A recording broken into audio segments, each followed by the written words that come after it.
Bismillahirrahmanirrahim. Assalamualaikum warahmatullahi wabarakatuh.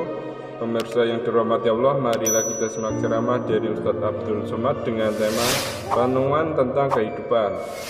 Sebelumnya marilah kita bersolawat terlebih dahulu. Allahumma sholli ala Sayyidina Muhammad wa ala ali Sayyidina Muhammad. Selamat menyaksikan. Merenung itu tidak ada kata yang keluar, karena katanya sedang menggumpal dalam hati dan pikiran kita.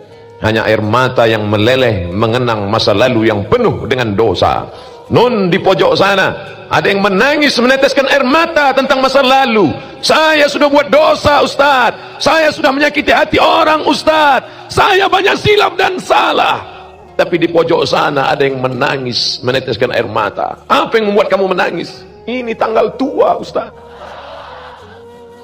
Nyata air mata itu macam-macam motivasi dia keluar. Dulu tanggal 1 Januari 2012 di Tanah Lapang ini pagi-pagi banyak botol-botol minuman keras. Kenapa? Karena saat malam tahun baru tiba, mereka menenggak minuman sekali hidup, maka mabuklah semabuk-mabuknya sampai mati, sampai sakau, sampai lupa daratan. Tapi ada orang yang hatinya tersentuh melihat perbuatan dosa dan maksiat itu. Mengapa negeriku menjadi begini? Kenapa anak-anak muda menjadi begini? Mereka tidak mensyukuri nikmat waktu. Yang ada hanya botol khamar, yang ada hanya perbuatan dosa dan maksiat. Ini kalau dilanjutkan terus, siapa yang bisa melarang? Siapa yang bisa melakukan ini?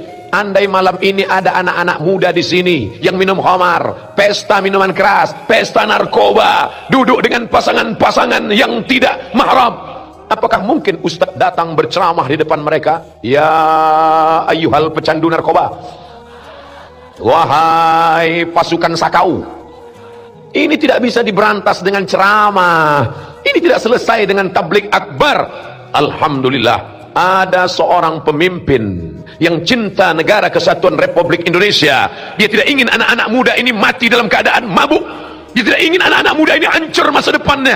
Tapi caranya tidak frontal. Kalau mau frontal bisa saja Bapak Wali Kota berkata, Bapak Kapolres, Bapak Dandim, Bapak Badan Intelijen, apa yang bisa kami lakukan? Ratakan mereka dengan tanah. Itu tidak dilakukan. Setelah melakukan perenungan yang panjang, melihat fenomena yang terjadi pada malam tahun baru 2012, maka pada 31 Desember masuk pada tahun berikutnya, itulah zikir pertama. 6 tahun sudah berlalu, dipanggillah seorang ulama karismatik bergelar doktor dari Al-Azhar Mesir Kairo, putra Nangro Aceh Darussalam, seorang mursyid tarekat Naqsabandiyah, Profesor Dr. Muhibbuddin Wali, salah satu anak keturunan dari wali-wali Allah, dari bumi yang memancarkan cahaya, dari bumi yang menampakkan cahaya Islam. Pertama kali Islam datang kemari, lalu kemudian menebar ke Nusantara. Maka pada malam hari ini, malam tahun yang ke-6, kita berkumpul bersama. Ini bukan menyambut tahun berikutnya. Lalu apa nama acaranya? Daripada duduk nongkrong tak tentu arah, daripada pesta narkoba, miras, dosa dan maksiat, akhirnya duduklah Tuan Guru almarhum, semoga Allah mencurahkan rahmat kepada almarhum Tuan Syekh Muhibbuddin Wali beserta keluarganya. Allahumma ja'al qabrahu raudatan min riyadil jinan, jadikan kuburnya salah satu dari taman-taman surgamu ya Allah. La taj'al qabrahu hufratan min hufarin niran, jangan jadikan kuburnya salah satu dari lubang nerakamu ya Allah.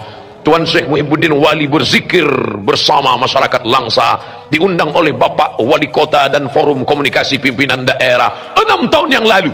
Akhirnya berubah botol-botol yang sebelumnya berisi haram, najis, rijusun, najis, min amali syaitan, perbuatan syaitan, fajtanibuh, jauhi. Besok pagi botol tetap ada, tapi teh botol. Kita berharap besok pagi tidak ada satupun botol. Kenapa? Karena yang hadir malam ini membawa semua sampah-sampahnya. Siap? Buanglah mantan pada tempatnya. Saudara yang dimuliakan Allah Subhanahu wa taala, begitu rupanya cara merubah. Tidak perlu dengan cara frontal. Begitu berjumpa antara orang yang punya kekuasaan, siapa dia? Wali kota, dengan ulama karismatik, siapa dia? Syekh Muhibbuddin Wali, Allah yarham, rahimahullah, almarhum. Maka negeri ini berawah. Malam ini tidak ada mercun, entah tidak ada atau belum keluar. Kita berharap mudah-mudahan tidak lagi ada, insyaallah, amin. Tapi Ustadz, di tahun pertama itu Ustadz, di saat Syekh sedang berzikir, jam menunjukkan 12 malam, maka tiba-tiba meledak mercun meletup ke atas. Apa kata Pak Wali? Saya tak sampai hati melihat wajah Syekh. Kasihan saya. Beliau duduk di atas kursi, berzikir, mengagungkan asma Allah, beristighfar. Maka Allahu liyu'adzibakum wa anta fihim. Allah tidak akan mungkin menurunkan azab selama ada Muhammad sallallahu alaihi wasallam di tengah kalian. Apakah ada Muhammad sallallahu alaihi wasallam di kota Langsa? Tidak ada, tapi semua mulut mengucapkan salam kepadanya. Assalamu alayka ya Rasulullah, assalamu alayka ya Habiballah, assalamu alayka ya khaira khalqillah, assalamu alayka ya safwatallah. Maka ada mulut yang beristighfar. Astaghfirullah Rabbal baraya, astaghfirullah minal khataya. Astaghfirullah, aku mohon ampun kepadamu ya Allah, Rabbal baraya, Allah yang mencipta, Allah yang melindungi, Allah yang mengayomi semua makhluk di dunia. Astaghfirullah, aku minta ampun kepadamu ya Allah, minal khataya, kami banyak silap, banyak salah, banyak dosa. Siapa di sini yang tak pernah silap, salah dan dosa? Saya tak pernah silap, saya tak pernah salah, saya tak pernah dosa. Ketika engkau berkata aku tidak pernah silap, aku tidak pernah salah, aku tidak pernah dosa, saat itu engkau sedang silap, salah dan dosa. Manusia berasal dari kata nasia. Nasia artinya lupa. Lupa. Malam ini engkau yang lupa sedang diingatkan. Tapi ada yang lebih parah, lupa rumah, lupa kampung, lupa anak. Itu bukan manusia, itu amnesia. Mari kita ingat dosa-dosa kita di malam ini. Mudah-mudahan kita termasuk orang yang bertaubat kepada Allah Subhanahu wa taala. Amin.